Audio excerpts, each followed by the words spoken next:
welcome to the Create Unknown, the home of Make Something Mean Something. I am Kevin Lieber, and with me, as always, is Matthew Tabor. Yeah, we have something to celebrate to kick off, and it's truly a celebration because it's not about us. We have won so many times for so many years that it's boring now. It's actually fun to celebrate our own things.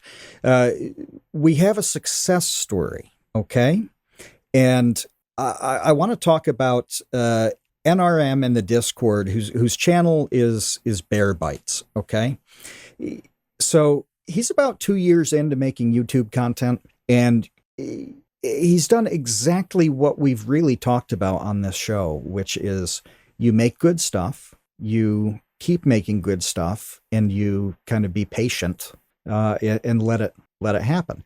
Well, there's a point at which the patience starts to wear thin because you wonder if it's ever going to happen. And he finally had a video pop like 5 months after he released it. And so he's been grinding, and then almost overnight turned into partner, which I'm saying now, knowing that he'll hit the metrics tomorrow, which by the time anybody listens to this will have already happened. But I love seeing this because it's exactly everything that we've talked about. If you do it, it's gonna happen, So congratulations to NRM/Bear Bites on this. This is how it works, and it worked for him. Yeah, that's great. That is awesome to hear. Just keep grinding, grind away, grind always. What else do you have to do? Just it really is that simple. Yeah, and the more we talk, the simpler it gets, right? Mm-hmm. And like at the core, you make something good, the best you can. And when that's done, when you've hit publish, you start on the next one. And you just keep doing this. You just keep making good stuff. And, don't worry about the things that you can't control, which is really, the algorithm, et cetera. You just feed it. You do your thing. And it may take, 18 months, 2 years. It may take 6 or 7. We've mentioned people like Bo Blacks, who we haven't had on the show, but most people know who he is. My God, how many years did he make videos before anything really kicked off with Twitter Versus and the rest? But you make good stuff, you keep making it, and you focus on that, and there's a pretty good chance it's going to happen. So now he's making better quality stuff than when he started, obviously. You do get better over time, and his channel's got a little bit of traction. Well, this is kind of the best you can hope for, and he pulled it off. Yeah, awesome. And I think just before we move on to the topic of today, Jim Caddick was another example of someone who made videos for a long, long time, and then all of a sudden it just all came together for him, and now he has a rabid and awesome fan base who just absolutely love everything that he does, and which, his videos are really, really crazy and really, really funny, and he's such a funny guy. But I want to talk about the world, just this little topic, a little tiny topic for today, which is the world, the entire world. Do you think we can stretch that out to 15, 20 minutes? We'll try our best, I think. Okay. I don't know. We'll see how it goes. But the world is fake. I don't know if you know this. The world is fake, okay? It's made up. It's a lie. And pretty much everybody is wrong all the time about the world, no matter how adamant that they are that they're correct about it. Okay, I'm listening. Okay. I also want to say before we even get into the topic that this is not some sort of relativism debate or something. It's not like I'm being relative about humanity or society or anything like that, because I want to make it clear that there are things that are real and true. It's just that people don't care. People do not care about the things that are real or true. They much rather would live in their own little fake world. Now, I think there are a lot of ways in which you could discuss this, or that people have discussed this, that could be contentious. I really want to discuss this in a way that I can back up with data, and has to do with a single football player. That's it. Just the one football the perception of one football player over the course of this season, which is coming to a close, and over and over and over again throughout this year, the discourse around this one football player has just smacked me in the face repeatedly with the world being fake and people just living in their own made-up little world, not at all supported by reality. So this one the interpretation and reactions to this one football player are indicative of a very broad problem. Is that the argument here? Yes, 100%. Okay. Yeah. Okay. And I also do want to say that I think that in a lot of ways people who have approached this subject have done probably, in my opinion, a poor job of arguing their case for it, because it can often come down to things that are really hard to prove and they end up being subjective anyway. That's what I like about this football player topic, because there's data, there are numbers to prove that what people say about this guy are just objectively false. And there's no gray area. It's not like, well, I interpret this certain way and, we're going to have to agree to disagree. In my opinion, it's like a lot of people are objectively wrong because there are numbers to prove what they're saying is not true, but they don't seem to care. So I'm going to try to, for people who are not football fans, do my best to lay groundwork for this discussion. This is because it's going to get in the weeds. It's going to get in the weeds. And I don't want to lose people who have no idea or no interest in football right off the bat. As commentator Greg Olson would say, this is tough sledding. It is tough sledding. Which I really sympathize with this. For people who don't watch football, you do listen to this podcast, and you've probably noticed that there are patterns to what Kevin and I say. We pause on some of the same points, accentuate some of the same words. It's just habit. It's just what you do, right? And it's very, very difficult to not repeat yourself, to not get in that groove. It's brutal. And Greg Olson, who is a fantastic tight end, and I love him as a commentator, uses this phrase to describe something that's difficult in football. He'll say that this task is tough sledding, like 17 times a game. And every single time he says it, I kind of find it funny, but I also think like, oh my God, what is my list of tough sledding? What do I say that annoys the piss out of everybody who listens? so if there's a tough sledding, please let me know. I want to be cognizant of it. and reduce the tough sledding references. All right. So in football, okay, there's a quarterback in the NFL on the San Francisco 49ers named Brock Purdy. He's a new player. This is only his second year. So there haven't been, it's not like he's been around for 10 years and he has this like really large body of work so that people can have just a long-standing opinion of what type of player he is, how good he is, how bad he is, what his strengths are, what his weaknesses are, okay?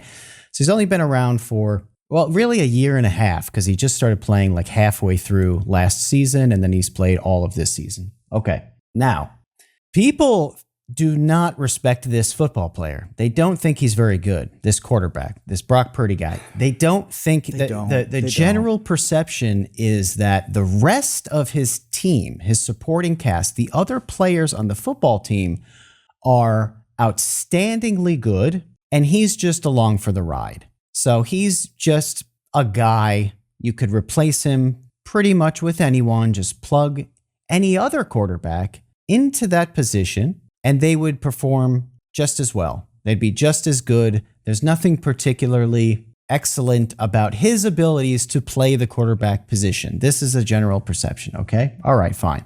Now, where this gets into the world is fake territory for me is that one of the main arguments about this guy is that he is boring to watch because all he does is throw short passes.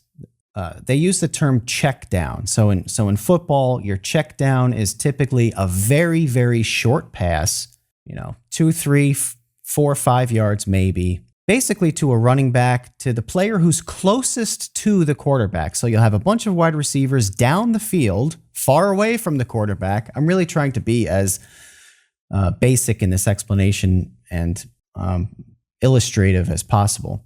So you'll have a bunch of wide receivers far down the field. You'll have one guy who's probably a running back or maybe a tight end who's just a couple of yards away, and you'll check down to that guy because it's an easy pass. It's a safe pass. It's the easiest pass to make because it's very short, it's very close, it's very high percentage, and then you just let that guy run with the ball. Yeah, the big throw didn't work out for whatever reason. Wasn't a good idea to throw it way down the field. So you throw the close one and you get some yards out of it and see what happens. Yeah, so the idea is that this Brock Purdy guy is a check down merchant. This is all he does.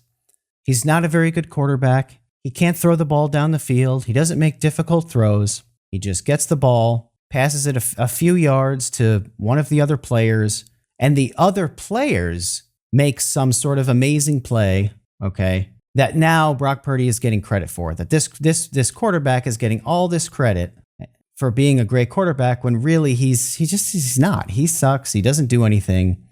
And he's a game manager. This is another term that's used quite often. So a game manager is just not a very excellent quarterback. It doesn't make great plays. Again, it's just the hall monitor of the football field. Yeah, just not at all excellent. Just not. Doesn't do anything above and beyond or amazing. Can't make any great plays. It's just bottom of the barrel. Replaceable. Yeah. NPC. He's the NPC of quarterbacks. A total NPC quarterback. Okay. This is the perception far and wide about this player. This is the NPC, check down merchant, boring, lame, nothing zilch, or totally replaceable quarterback. Okay. Now, if you actually look at the stats, not only did he lead the league this year in average yards per attempt, which means that more than literally anybody in the entire league, he threw the ball further down the field on average than anyone else, than any other quarterback in the entire league. I believe I read a stat recently that it was the longest ever. Now, I'm not positive of that, but I swear I read earlier this morning that he didn't just lead the league in average yards per attempt this year, but it was the highest average yards per attempt ever. This is purely quantitative. And that's what I wanted to interject with. Like, this is what you were talking about at the beginning, that this is not subjective. This is not debatable. The yards are the yards. There's just a number attached to what happens. That's it. There's no judgment call on this. So when you're referencing a stat like that, it's just the data from what happened. There's really no playing with it one way or the other. It just is the number. It's just the number. And so everyone is saying all this guy does is throw these short, boring, easy passes. And then the data says, not only is that not true, the complete and total opposite is true. It could not be less true. It's not possible to be more wrong about this perception. So everyone believes something that not only is not true, the complete opposite is true. The guy is throwing the ball down the field farther and more often than anyone, and the whole world is thinking, this guy doesn't throw the ball down the field far at all, ever. Demonstrably, quantitatively opposite. Total opposite. So I read an argument from someone else that was like, well, okay, average yards of attempt perhaps are just a result of what I was saying earlier, in which he throws these short passes and then his amazing wide receivers run really far with the ball. And because of that, it artificially inflates his average yards per attempt number. So that was like the next excuse, okay? At least that's analytical in a way. Sure. Like, at least that's dealing with something you can talk about. It's dealing with the numbers. It's trying to argue, okay, sure, I'll give you that number is what it is, but I'm going to say that number is an illusion. That's what the next argument is. So then I read a thing that, so you have these things in football called swing passes, right? And that's another, it's like an even shorter version of a check down. A swing pass is actually a pass behind the line of scrimmage. So the line of scrimmage in football is where the ball is hiked from. Okay. It's where, the offensive line is all standing. That's the line of scrimmage.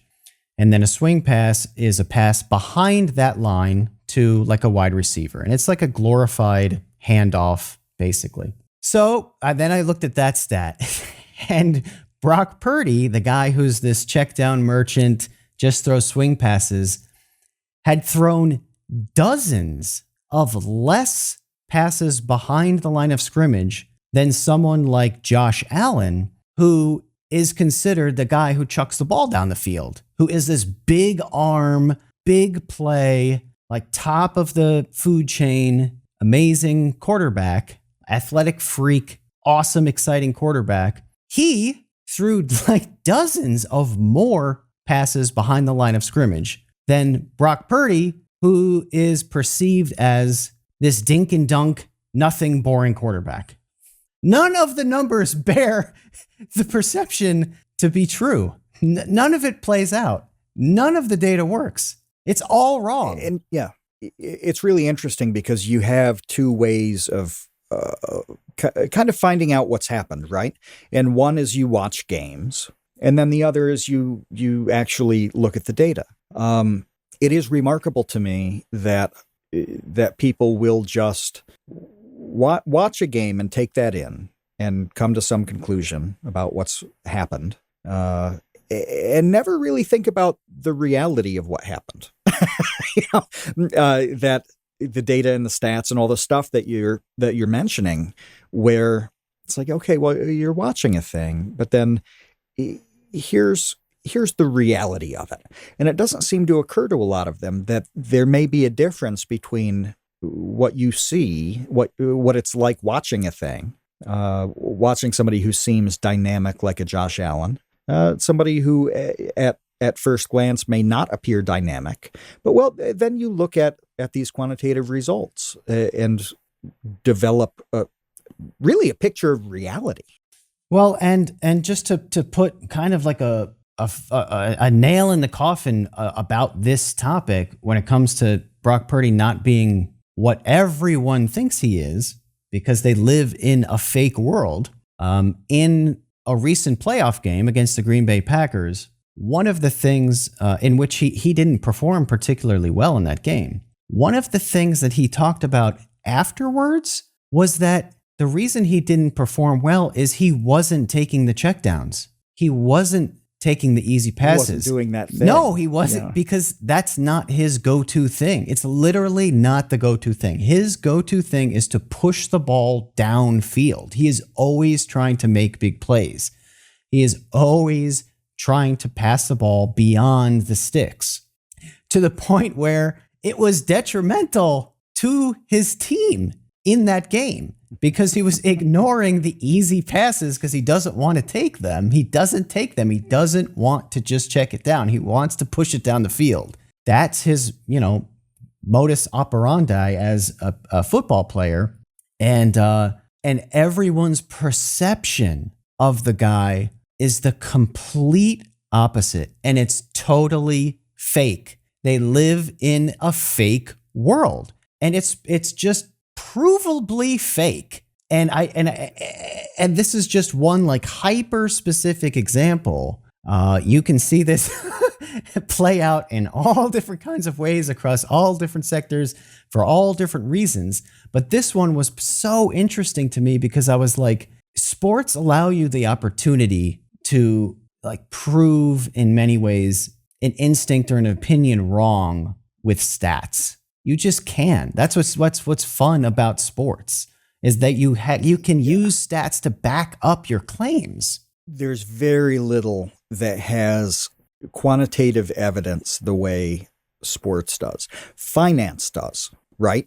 Finance is obviously like almost wholly quantitative, but finance isn't fun. Very few people are watching CNBC the way somebody else will watch SportsCenter. So in terms of like broad culture, there's kind of sports and nothing else when it comes to the quantitative, right? Where you have the thing you like, and then you have raw data to back it up. Nothing in entertainment, like TV shows, movies, like that. Even when there is data, like how much money a movie made, what the box office take was, that's a subjective thing. You can't analyze that very deeply. You look at the box office receipts for something like Captain Marvel, and it doesn't tell you how much people liked the movie or didn't like the movie. That's not there. Whereas in sports, you can look at certain things and just have an indisputable, no debate situation over what happened. Right. Especially when, the things that you are debating can be borne out statistically. So if you were to say, well, I just don't think Brock Purdy's any good. He's not a good football player. I think he sucks. Okay. that fine. That's just an opinion. It's just a subjective feeling about a player. Maybe you hate his team, whatever. That's not something that's up for debate. It's just your opinion and you just move on. But when you say something like this guy is a check down merchant, it's like, okay, he's literally not. And we can just look at the numbers. And so now what? And that's been kind of like the weirdest thing to me, because that we have the truth. We have the data and nobody cares. Nobody cares. Like the data on this have been what the data has been for months. Okay. And this perception has not changed. So you can't go into an argument with people about this and say, well, you're wrong because look at his average yard per attempt. Look at how few, passes behind the line of scrimmage that he attempts compared to someone like Josh Allen. Whatever it is, they don't care. Like, people don't care. They just want to stay in their little reality that they made up, that like this guy sucks and he doesn't throw the ball down the field. I don't know what you've been sipping, but you've got it all wrong. It's time to commit to the Leaf. We've embraced the smoothness and surprising pick-me-up that tea provides. I literally drink it all day long, nearly a gallon a day, and it powers me through research, script writing, and forums on websites that I refuse to name here. But we don't drink normie NPC tea. We drink cultured and refined anime tea from the Dragon's Treasure. Kevin still likes the gunpowder green called Space Cowboy, and I've sampled nearly 40 Dragon's Treasure teas at this point. Lately I've been slamming black teas like Kentucky Bourbon and liquefied Berserk Despair. Scottish Breakfast is deep and peaty, and I smooth it over with Sebastian's Morning Earl Grey, which has the best vanilla cream taste I think I've ever had in a cup. Give me a pot of that with a hot meatball sub from Sal's Pizza and Brooks Barbecue Chicken to wash down my last meal on death row. I highly recommend the sampler packs. You'll want to try everything just like I did. I literally have not had one tea that I wouldn't be happy to reorder. The Dragon's Wings membership fuels new tea experimentation, and the Tea of the Month Club provides a regularly scheduled surprise. And when you order from the Dragon's Treasure using code CREATE, you'll get 10% off your order. That's 10% off using the code CREATE at thedragonstreasure.com. The link's in the description. Yeah, and I want to put some of this into context where Kevin's talking about these people disagreeing with it, being wrong about it, etc. So Kevin is really in tune with San Francisco 49ers Twitter. He follows that closely. I don't. I follow football stuff, but not that team. So, my feed is really different than what his feed is. And it's like that with baseball. I follow Red Sox stuff very closely, but less, the whole overall Major League Baseball. Well, anyway, I see a lot of these reactions that Kevin's shaking his head about. And so I like to send those as DMs to Kevin when I see them. So they're so bonkers, And so like one that I sent was a guy saying, is Brock Purdy the worst quarterback to ever start in a Super Bowl? Now, putting this in, again, quantitative numerical context, Is this Super Bowl 58? Am I right about that, or do I have the number wrong? I don't remember what number it is. Super Bowl. Looks like 58 to me. So that means 116 quarterbacks ever, starting in Super Bowls. And so you take all the stuff that Kevin's saying, and then have people legitimately discussing the notion that out of 116 possibilities, this guy is the 116th. That is such an odd stretch given the data that you have to start to ask, like, why would somebody think that? And this is not one, ding dong who hates Brock Purdy and whatever. I could spend all day long sending Kevin tweets like this because it is broadly believed that this guy stinks. Really sucks. Some of the stuff, is quite damning. And I do think it's worth talking about. This is not a football issue at all. At all. This is a reality issue. Well, before you get into reality, let me just mention that this guy is asking if he's the worst QB ever to start in the Super Bowl. He led the entire NFL in a ton of passing categories. Yeah. He was number one in the entire league, not just the NFC, not just his conference, not just his division, in the entire NFL in QBR, which is like the main the overall rating of a quarterback. Overall measure. He was number one, and then was number one in like a huge litany of other categories. Number one in the whole league. That alone is like 50 people, because when you take all the starters and then all the injuries through the year where new starters come in, it's like 45, 50 quarterbacks have been starters this year, and he's number one out of that many. So it's not like you're looking at three people and deciding who's best. You have this mountain of quantitative evidence against a pretty large sample size. It's a really strange feat to look at that and draw a conclusion that is this guy sucks. Completely inappropriate. It's like, what are you basing this on? What are you basing on the fact that you think this guy sucks when he it not only doesn't suck, but was the best quarterback by so many different measures this year? What are you basing this on? It's completely fake and made up. It is.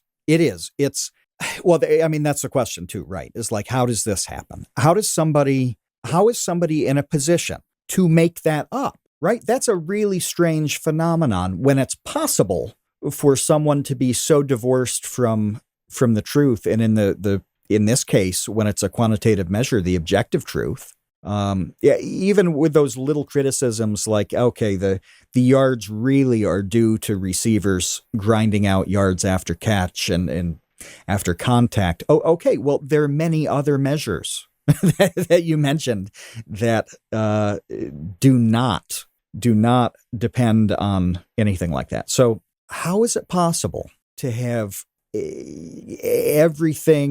everything being 2 + 2 = 4, and you have a whole lot of people insisting that it's 3, 5, 6, 7, or whatever the hell they want it to be? That's a strange phenomenon, and it's certainly not at all confined to Brock Purdy or football or sports. And that's why I think what you're talking about here is an extremely important thing. If this can happen in the situation you're describing, how is it happening elsewhere where the evidence is a bit more subjective? Most everything is far more subjective than these sports stats.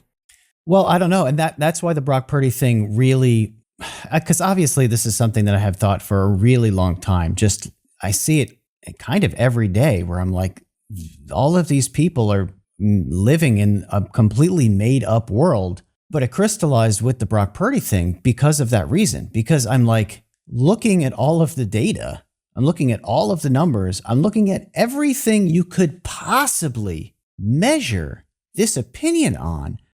Winning games, his yards per attempt, his touchdown to interception ratio, his QBR, his efficiency ratings in general, whatever it is, it doesn't matter. They're all for this year. And really last year, as soon as he came in, among the best in the entire league, among the best. And meanwhile, and in some cases in the history of the league. Yes.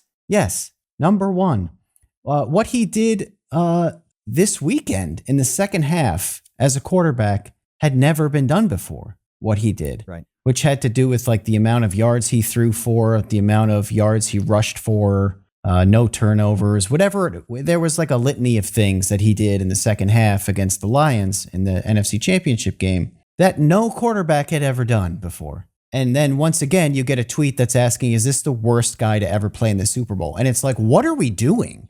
Where am I? Where are other people? What is happening?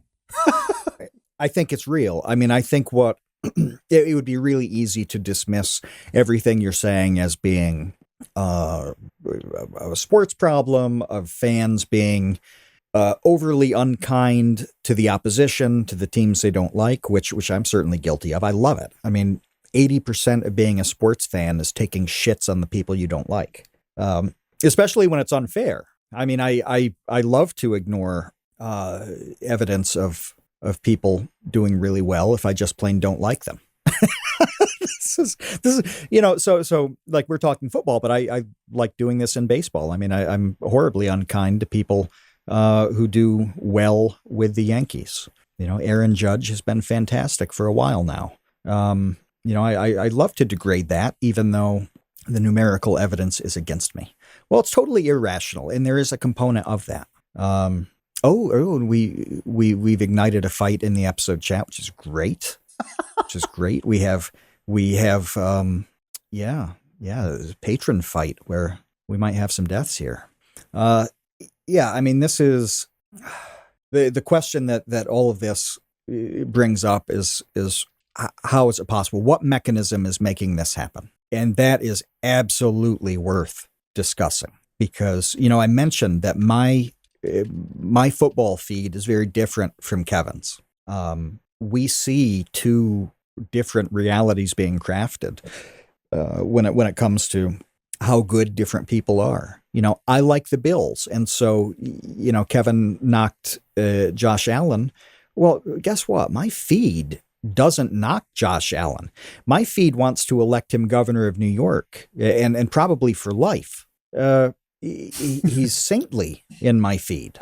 That's kind of the bias there. And very few people will go to the data and say the things like Kevin is saying, or ask questions about, I have to give Kevin credit for this point. I don't want to steal it, but that sometimes quarterbacks do amazing things precisely because they put themselves in bad positions. That's something we're thinking about, that some of the people who look incredible only look incredible because they have to pull themselves out of a rotten spot that was totally avoidable by somebody like a Brock Purdy, who never gets himself in that mess to begin with. So if this is happening with sports, you get these completely different realities, and people believe them. I mean, the people saying that Brock Purdy is the worst quarterback to ever start in the Super Bowl sincerely believe that. They think that they have pooled all of their experience with football and all of their knowledge, maybe all the games they've watched, all the stats they've looked at. They've come to that conclusion. How does that happen? And what happens when it's a higher stakes thing than the 49ers quarterback? Which, I'm sorry, Kevin, but in the grand scheme of things. There are very few things that are higher stakes than the 49ers quarterback, I will have you know. I don't know.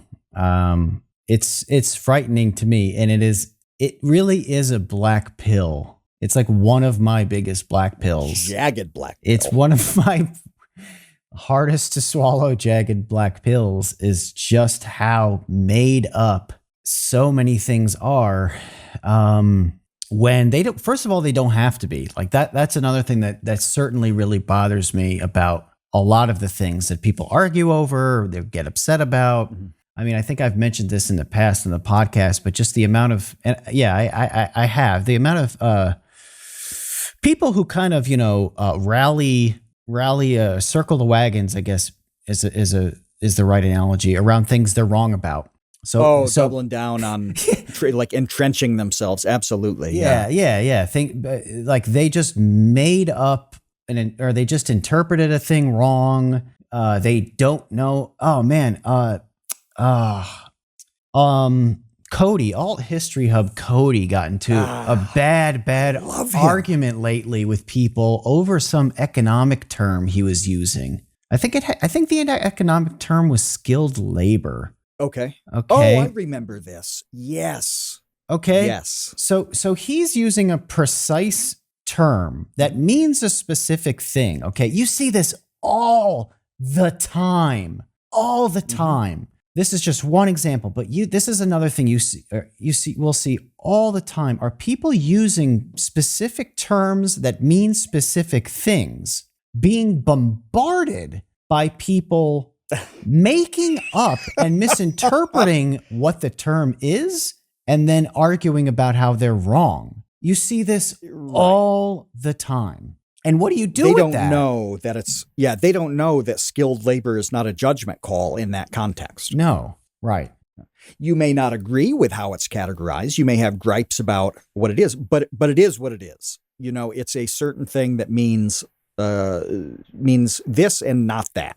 But yeah, they ripped on him for that. By the way, he's like in my top 5 at this point. His Twitter account is just one of the best. He's definitely a tell it like it is honesty person with a lot of this stuff, which is fantastic. But this is tough. I mean, it's tough sledding, if you will. But it hurt to even say that. It's word thinking is. I don't know. Maybe I'm using that term incorrectly, but that's how I consider those type of arguments. Is that someone uses a technical term very specifically, they know what it means, and then someone else comes in with their word thinking, okay, and then makes up what that term is based upon what words are used without knowing the actual definition of the term.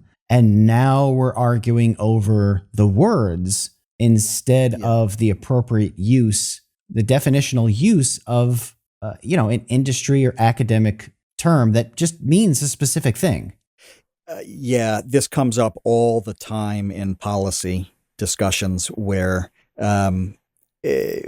people don't understand what adjusted for inflation means. And they'll look at data that's like school funding or something like that and say, just rip on the data because they don't understand that something is like per capita or it's adjusted for inflation. They just don't. They skip over that. Or real dollars. That's a better example. Real dollars is the term, is the technical economic term for when something is adjusted for inflation already, right? Yeah, it's a contextualizer that is meant to flatten the terms on which a debate is happening, so everybody's talking about the same thing. And if you have a person who either doesn't recognize that or refuses to recognize it, then you're not talking about the same thing. Well, this happens all the time, and those debates go nowhere at all. I'm going to make this broader, and I'm going to make the black pill more jagged. This is relevant to a thing that's been making the rounds in the last week or so that came out of a Gallup poll, I think. Matt, before you go to that, let me just say that to kind of bolster my point from earlier, and with the example of real dollars, it would be like someone using the term real dollars, which means a monetary value adjusted for inflation. Somebody using that term real dollars, and then someone coming in and arguing like, what do you mean? As opposed to fake dollars. You can't use fake, you can't use, you're talking about counterfeit money, right? That's what, the word thinking is like, you don't know what the term means. Now you're just arguing over the words as you interpret them based on your ignorance. Yes. And I want to point out something that's really strange in all this too. which is that it's easy to look at this and think, oh, that's the dumb people. That's the ignorant people. That's the people on the low end, the low information debaters. It's actually not. It's actually not. And I was reading a study a couple weeks ago about this that I included in a video that'll be out soon about how the people who misinterpret and manipulate data tend to be the higher intellect ones. Because they're very good at it. They're very good at refuting, what they don't like. They're simply better equipped to counter the arguments that they don't like and to kind of twist the narrative. And this is apolitical. This is people on the right, on the left, et cetera. It's about, they have the talent to screw with it, is what it comes down to. So when you're seeing this happen, it's usually not the ding-dongs. It's usually the people who are just much more capable at twisting it all than a normal person who simply doesn't have the chops for it. Do I have clearance to mention this graph? Yeah, graph it up. Okay. So Kevin's talking about people existing in these separate realities, these things that reinforce what can be a total misinterpretation of something that's objective in the case of these football stats. That's a serious problem. If you recognize that happens, then you start to think, well, okay, how bad does it get when things are quite a bit more subjective? Well, it's got to go off the rails. Well, it turns out that it is. There's this thing that's been making the rounds was a broad survey. I thought it was Gallup. It looks like it was broader than that. That looked at Korea, Germany, U.S., the UK, South Korea. It's actually important that it's not North Korea. And it looked at the differences in political attitudes between young men and young women. Okay, and I'm going to pop this into the chat. If you are a terminally online Twitterite, you've probably seen this.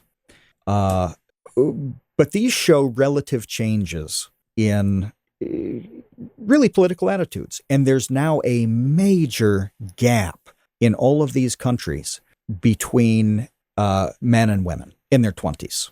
Okay, the women are massive uptick on the liberal side. The men are gravitating toward conservatism to a crazy pace. I mean, this just doesn't happen over a period of 5 or 6 years, right? You don't see this. This is the kind of thing it happens over a couple generations usually when it happens at all.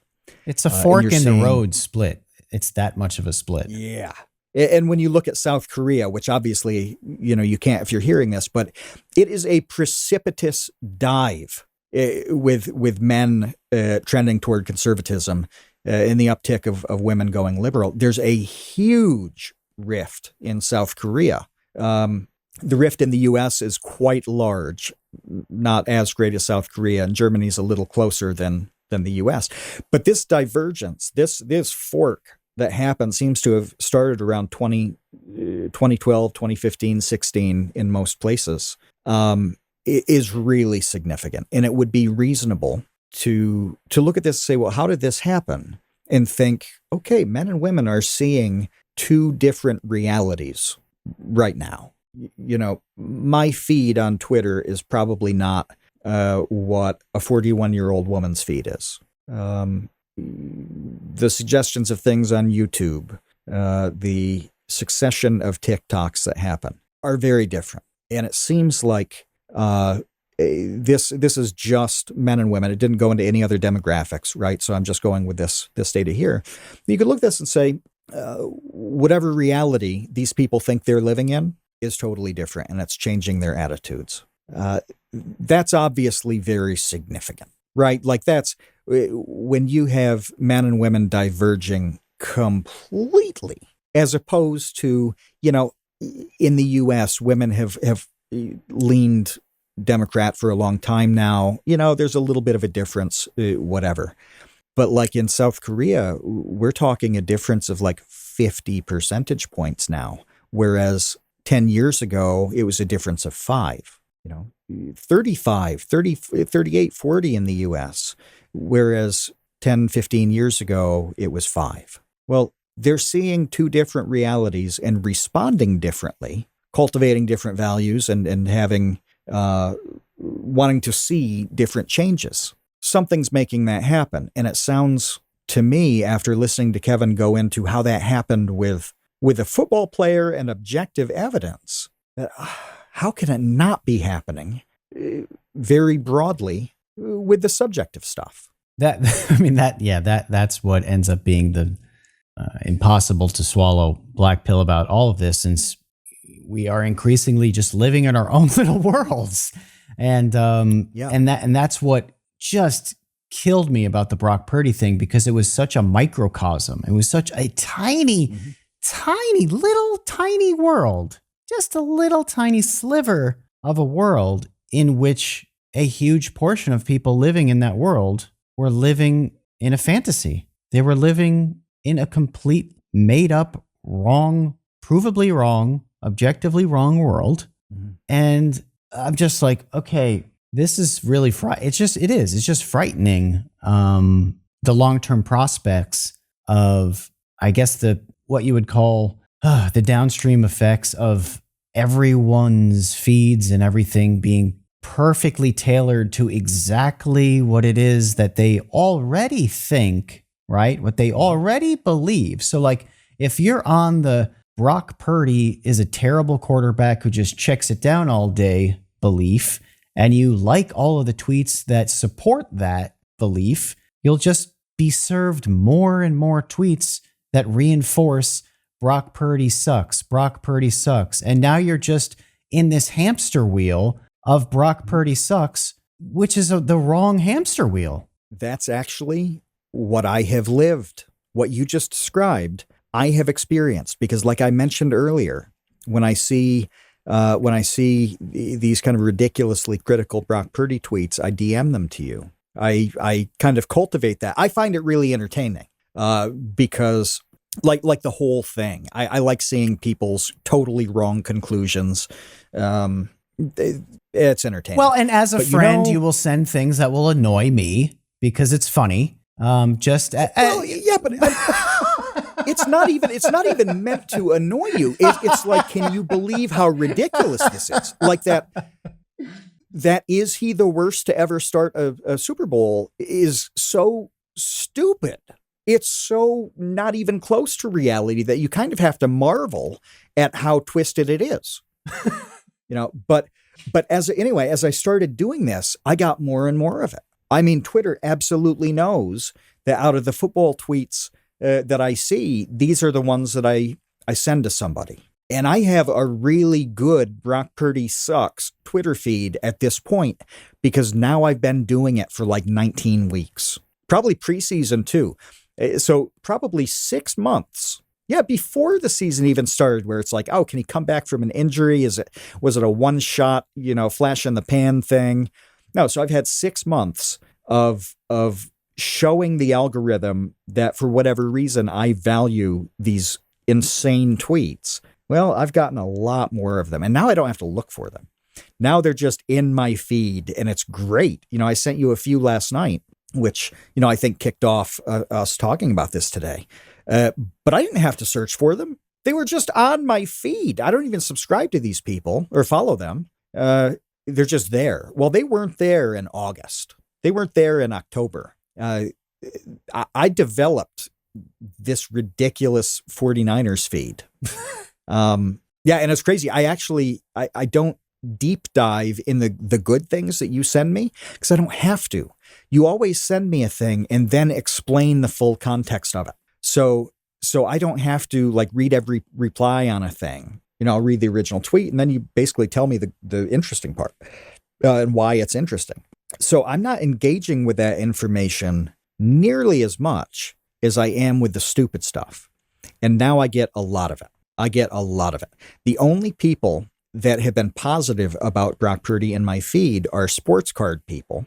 And they're hyped up about it for totally separate reasons. They love the value of cards and that being skyrocketing for Brock Purdy. Some of them have made bets on those cards through the season, and now those bets are paying off. That's a different context. They're not talking so much about the pure sports. So this phenomenon that we're talking about, I have lived it. I have created this strange fake reality, which thankfully I know is fake. I know it's wrong because, number one, I like to believe in the data when it's good data. And this is on sports. I know the nuances of it because Kevin tells me. He's broken down analyses on different things that I otherwise never would have known. So I can reject. I can just plain find it entertaining and not absorb that and begin to think that is reality. Most of the time, you don't do that. You don't have that. You don't have all the things going on that show you how fake the thing is, and then you just enjoy the fakeness. Most of the time, you just think it is reality. I'm sure that there's some stuff that I am completely wrong about for this reason. I can't think what it is because how would I know? How would I know? I think it's right. I've fallen into the trap on this. I'm fairly confident it's nothing significant. I'm sure it's something that's a goofball thing that I'm wildly wrong about. But it's a different reality. It just is. A while ago, we basically functioned in the same realities. And if we took something weird and ran with it and made our own reality, that was kind of on you. That was you doing it for your reasons, valuing your biases, whatever. Now it's not that obvious. You're really, there's kind of a reality cultivated for you that may or may not be real. And it's kind of a terrifying prospect. It really is. And I don't think a term like, in the past, you would use a term like echo chamber to describe being locked into that, false reality hamster wheel. And I just feel as though that is weak compared to how damaging the actual effects are of it's almost more like Truman Show. It's like you're just in a fake world. It's so much worse than, well, I'm in an echo chamber and I just kind of, hear parroted back to me the things that, I put out or the things that I already believe. It's like, man, if it was only that simple, it seems like just people live in an entirely false reality. When you told me a few minutes before we started what you wanted to talk about today, I said that, people used to describe this stuff as being in a bubble. And I think that's actually a completely outdated way to think about it now. If you think about bubbles, they're not that severe. Bubbles are easy to pop. You can see through bubbles. They exist and they're limiting to a degree, but they're not impossible to deal with. And people have been in the echo chambers and the bubbles for some time, really always. Forever, yeah. That's always been a concept, right? But now it's like it's a thick, high wall that you don't even realize is a wall. Like you're truly in a thing that's been made up for you. And that's really how you know about the world and process the world. We talked a really long time ago with Psychic Pebbles about whether this could happen with entertainment, like whether AI would make a show a plot develop, end a certain way based on your, what you wanted to see at the time, things you liked and didn't like. Maybe comedy doing the same thing. We were thinking about that in this kind of odd futuristic thing. Maybe Kevin and I load up Top Gun. I'm in a shitty mood and I want to see Maverick die at the end. So when I'm watching it, when Kevin's watching it, he's heroic. And when I'm watching it, the plane blows up and the mission fails.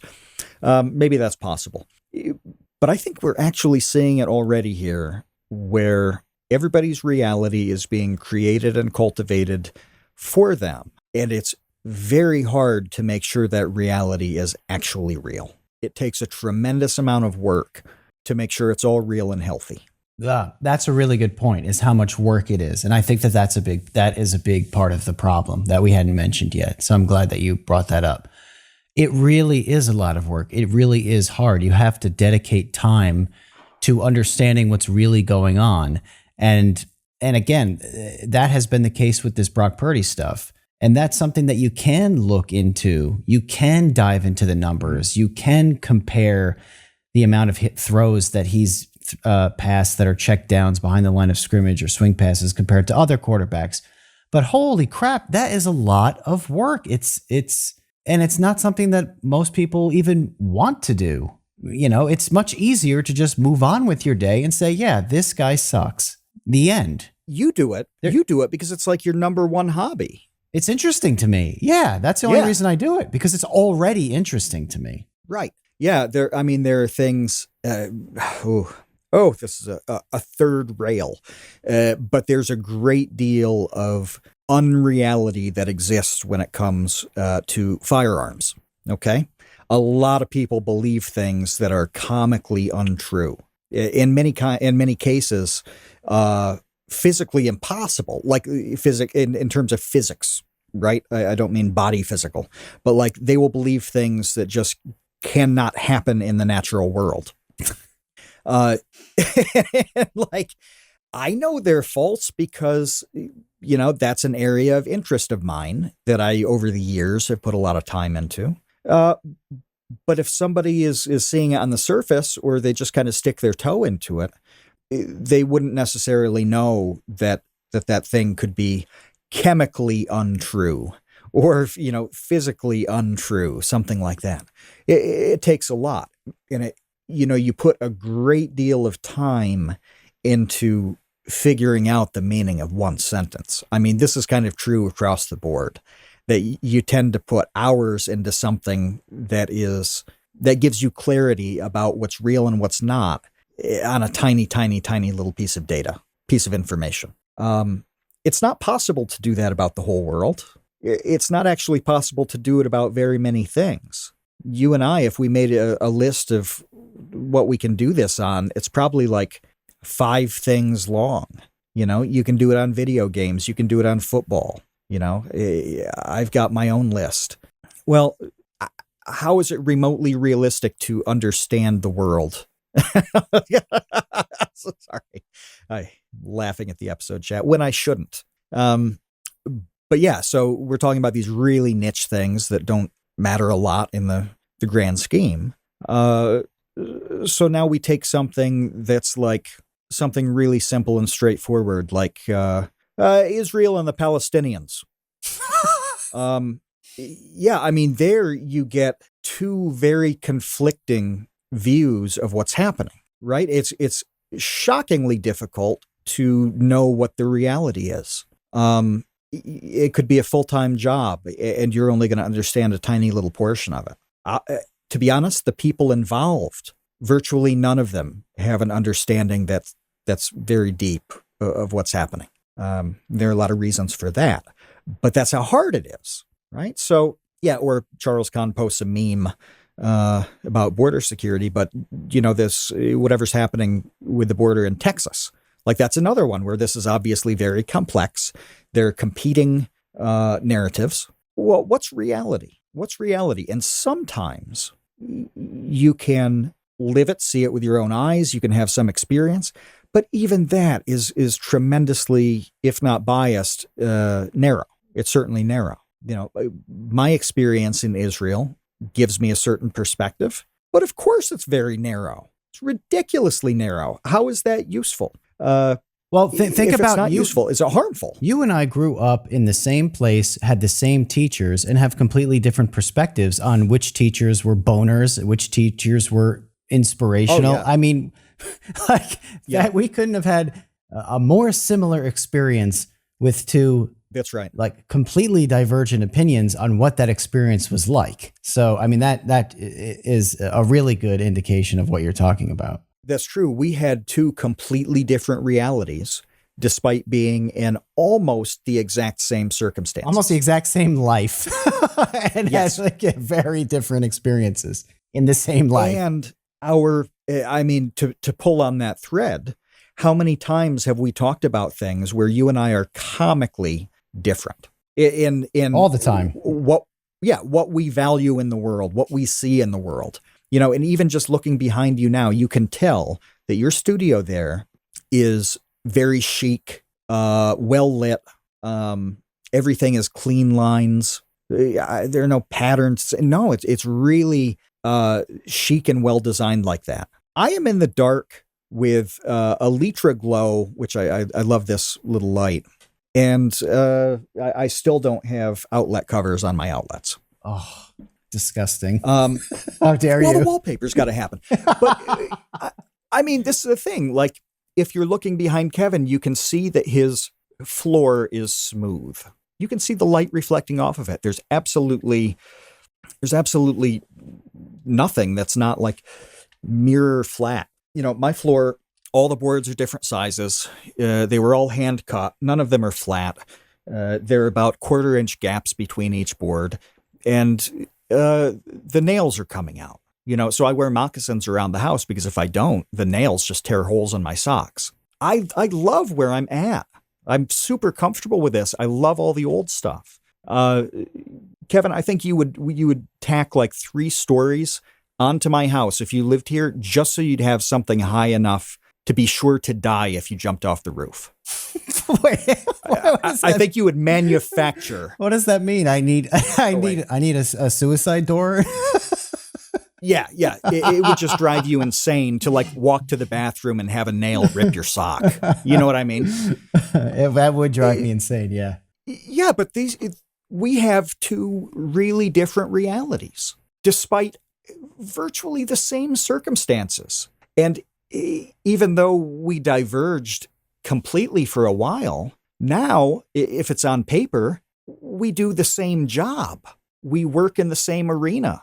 Like, it's remarkably similar, yet there's 2 completely different realities. And we've cultivated that, and a lot of it has helped us cultivating those things for us. We each have a Twitter feed that touches on the stuff that we like. A little bit of it crosses over. Some of the reality is shared.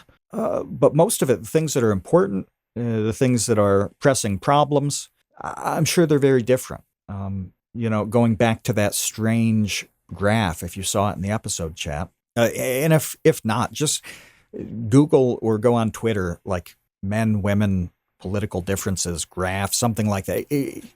It'll get you there. Okay. There's a rift. There are many rifts with virtually every issue that matters. I kind of picked the low-hanging fruit on this Israel and Palestine thing because it's obviously wildly complex with 2 completely opposite sides. Something you may have noticed is there's really nobody in the middle ground on that one. There isn't much of a no man's land to occupy on that issue. Nobody is going into these debates and saying with a hardcore on either side and saying, I just hope both teams have fun. It's not an issue where that's happening. Okay. So that's a distinct example, or a stark example of 2 distinct realities, and probably both are true to some degree and fake to another. So when you start to think of it in all facets of everything you see, how do you start to separate that? And I don't know if it's even possible at this point because of the sheer volume of time and effort it takes. The best that I can do with it is when I find somebody who I can trust, I absolutely latch on to their work. I don't mean somebody I know personally. Somebody I retweet a fair amount and who I like a lot is Rob Henderson. I like his perspective of having come from kind of the bottom, being in the foster system, and then going to through the military and eventually to Yale, and now having a really useful perspective on really all of life. Okay, I like that. I trust what he says because when I've had a chance to evaluate it against what I do know or what I've had to look up, it checks out. Well, most people I don't trust. Most people's stuff doesn't check out. Most people's things, like a red flag will pop. There's a guy who I've been following for 25 years now. He's very, very smart in certain areas. He posted something about the Texas situation, saying, it's, simple, mine the border and post machine guns. So some really aggressive thing, right? This guy's like 60 years old and would probably wheeze walking a mile. And so I look at that and I say, the way this guy lives doesn't quite match the aggressive response. And so in that case, he's happy with that aggressive response, but somebody else is going to have to carry it out. He's not manning a machine gun at the border if he thinks that's the right move. No, he's adjusting his bow tie as he wants somebody else to do it. Yeah, right. Packing his pipe, adjusting his smoking jacket, and someone else's kid can stand in the turret. Absolutely, right? And so you have to take those things into account. Well, this goes person by person. And over time, you get a roster of people who you can trust on a lot of issues. It's taken me a lifetime. I mean, I stumbled over saying that just now because it sounds kind of hokey, but it's true. It's literally true that only now, after like 25 years of working very hard at this, do I have a small stable of people whose information I trust. And even then, I don't trust any of them 100% because you can't. You can't even trust yourself 100%, like, because you've got your own biases and all of that. And that's the best I can do is like, I believe in what like 10 people in the world say after 25 years. You believe a good portion of what about 10 people say after 25 years, right? Yeah, that's right. Yeah, they're definitely more accurate and more real than they are not. Occasionally they blow it, but not very often. And because that's such a small number of people, that can only cover so much ground. Mm-hmm. So think about the swaths of the world that I am totally clueless about, because number one, I don't know. And number two, I don't even have a source that gives me reality.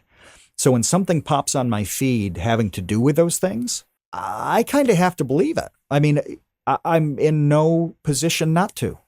Well, it's funny that was your conclusion after everything you just said, because my conclusion was really going to be different about how to like wrap up this whole topic, which is to say that you really shouldn't trust almost anything because, you don't know. And right. Ultimately, I find very few people are actually curious about reality. And that's a weird thing to say. Oh, you're right. But I find I'm glad you said that. Very few people are actually interested in reality, are actually interested in learning the truth, are actually energetic or motivated, have any desire whatsoever about learning what's real. Almost no one is like this. I'm really glad you made that point, because that's a critical part of this, isn't it? No one cares, but to be honest, the rational thing is not to care. Why would you concern yourself with any of the things beyond your own life, or beyond the stuff that makes you feel good? And I mean that in a broad sense. Reinforces your values, entertains you, all the things that validate who you are and how you think. Well, it's way better to be validated by something than to have it dismantled. And occasionally something can be dismantled that is like at the foundation of who you are. And that's hard. You can get people like, I hesitate on this because it seems political, but it's not. Jordan Peterson has done some videos where he's talked about this, about that jarring change that can happen when somebody has their foundation rocked. He's speaking in those terms, not in a political way, but in a psychology way, as that's his real profession. Why would you even want to tempt that? Why would you want to put yourself in the position to have your entire psyche upended? It's irrational to do that. It's also incredibly healthy. That's how you end up watching football games and knowing who's actually good and who's not. You have to do really uncomfortable things, but most people don't want to. They have no interest in that. the payoff is either annoying to very, very painful. Why would you? You have to be bizarre. You have to be a weirdo. You, Kevin, are strange. You deviate from the mean. Rob Henderson, he's a weirdo. He deviates from the mean. Most people don't care. No, because you do have to be open to the fact that you do not understand something, which is really the kindest interpretation. The more accurate one is you have to be open to being wrong. You have to be open to recognizing the thing that you think is wrong. And that's a hard step one to even get past for, I think, for most people. Because that is stage one. It's like, maybe I'm wrong about this, or maybe I don't understand this. It's way easier to either make up your understanding or to not even think about it at all and just stick with whatever stupid thing you think. Yeah. You have to really cultivate and learn to love a very uncomfortable thing. And this gets a little bit meta, but it's actually not. And I'm bringing this up because Taylor, who's a mainstay in the Discord and one of the younger people in the Discord, who does MMA, by the way. Did you see that, Kevin? No, that is so cool. I had no idea. Yeah. That's awesome. Yeah. Taylor was just talking about, it's like the last thing in general chat, doing MMA training. And I popped this Russian phrase in, which I actually can't pronounce. It's a combination of syllables that is still beyond me. But it translates to feed on suffering. Okay. And in English, this is often expressed as eat misery. And it's a sort of old Russian saying, which you can really understand how the Russians of the past had to commit to eating misery and feeding on suffering. We can soften this in a realistic way where, sorry, I got a message, where you can look forward to the thing that might prove you wrong, that might be uncomfortable, that might make you think that the quarterback you love is actually not all that good. It can be something as goofy as that, or it can be some really serious issue in society. But you have to commit to liking that, to wanting to deal with the uncomfortable. And there's a distinct mindset here where if you can commit to that, reality starts to turn into actual reality. And Kevin, I think the two of us, we don't care about this stuff anymore. We don't care about the discomfort. It doesn't bother us. We don't have a problem with being wrong about something. We're actually thrilled that we found out that we were, now we know what's right. We're comfortable with this process of processing the uncomfortable. Yeah, knowing what's right is the fun part. Yeah. I want to know what's right. That's right. Yeah, absolutely. Yeah. Yeah, and any collateral damage along the way, honestly, isn't that important. So I see that as the solution to everything we've talked about, is that you kind of cultivate a stable of information that is going to give you a good shot at reality that's real. And then you constantly along the way kind of go head first into the uncomfortable stuff to confirm and deny and really get into the weeds of what's true and what's not.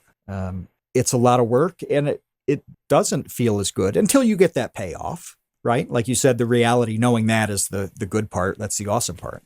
But along the way, it sucks. It's time consuming. It's hard. I'm revisiting the Roman Empire at the moment. Okay. There's a 12-hour course that's dedicated specifically to Gibbon's Decline and Fall of the Roman Empire. I'm getting a bit out of this, and I like that. But I'd say for every hour I put into it, I get a minute that I'm going to use in my life. There's probably a 50 to 60 to 1 ratio of what's happening there between the work I have to put in and what's useful to my life. There's no changing that. That just kind of is what it is. And almost everything is that horrible ratio where it's a slog, it's hard, it's uncomfortable at times, and you get this tiny, tiny little nugget. Well, you have to like that. You have to get to a point where that nugget tastes so good that the misery that got you there is worth it. I want to give one more example of kind of the process of trying to figure out reality here before we wrap up. That has nothing to do with subjectivity or anything like that.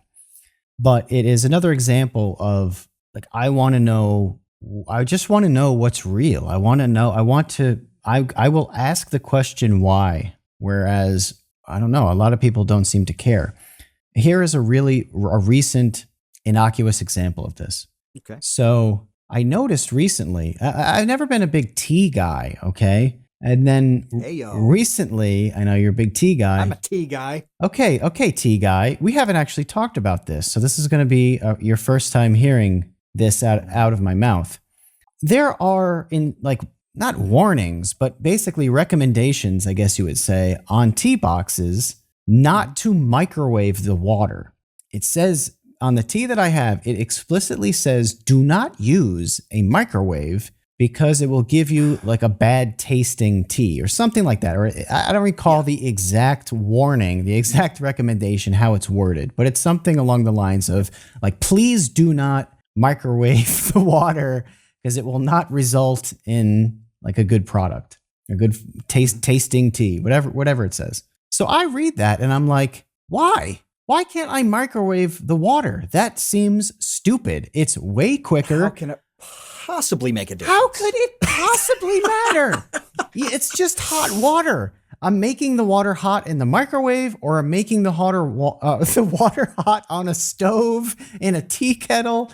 It's hot water either way. You stick the tea bag. No, I know the answer, but I want to hear your explanation then, because I looked it up because it pissed me off and I wanted to know why.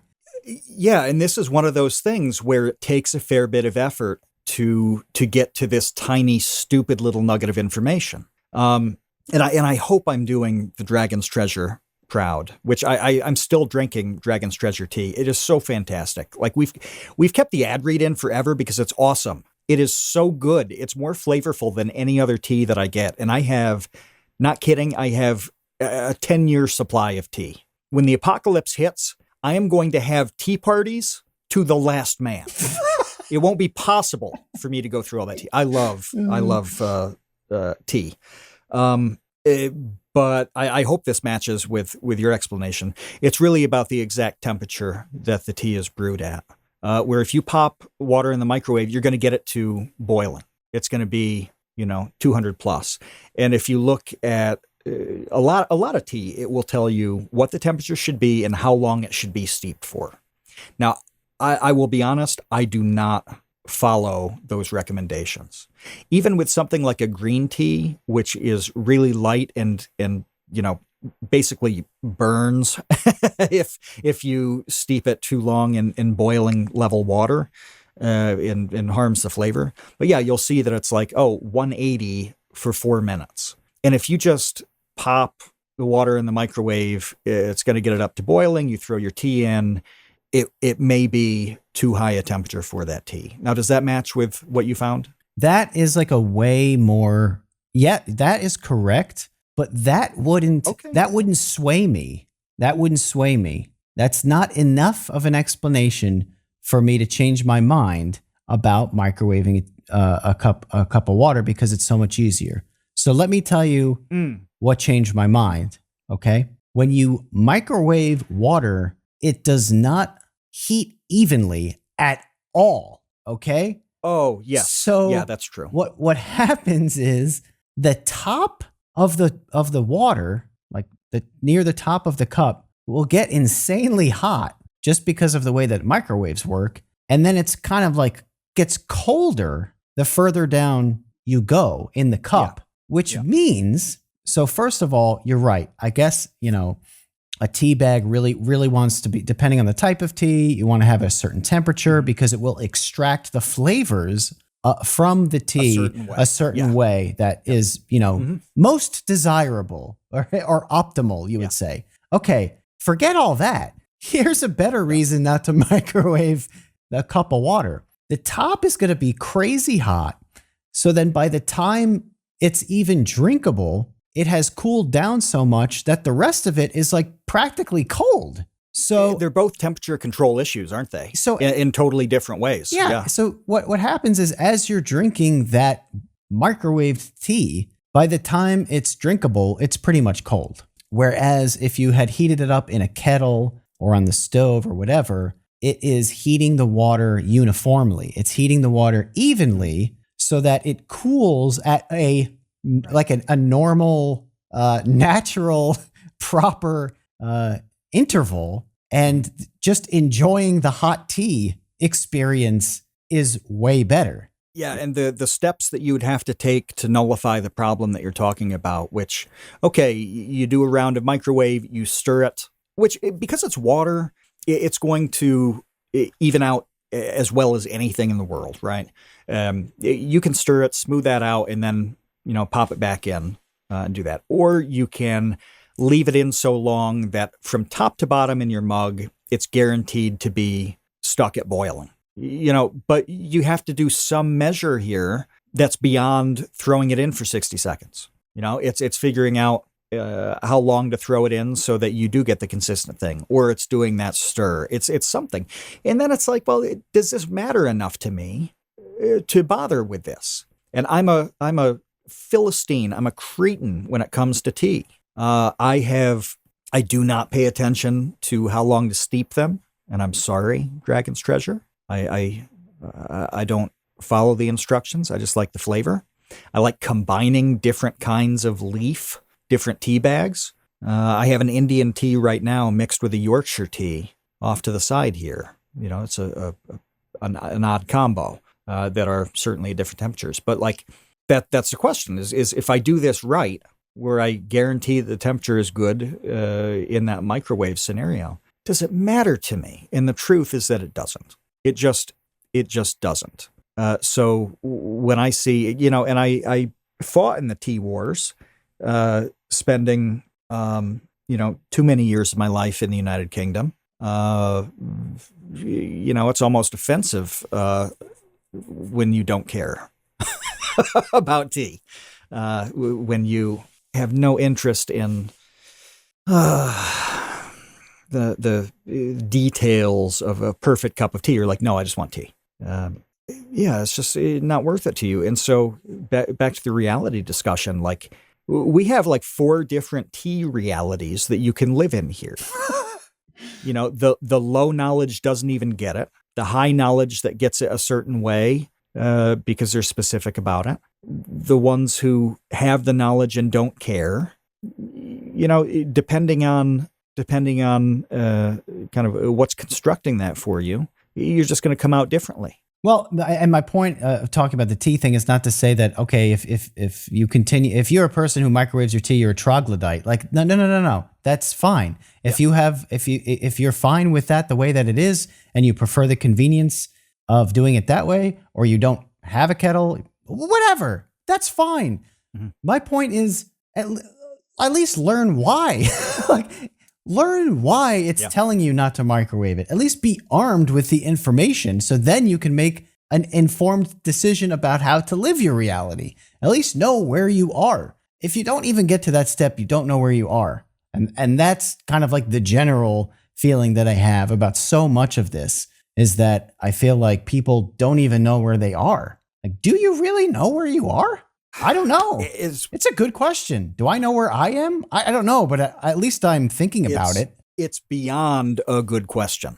That is the question. Like, tell me something that's more important than that. You have to know where you are. And this is, so Kevin, this is the thing I wrote you that was like 900 words about something I wanted to talk about in the future. The whole foundation of that topic is knowing where you are, so that you can kind of navigate from that or not, right?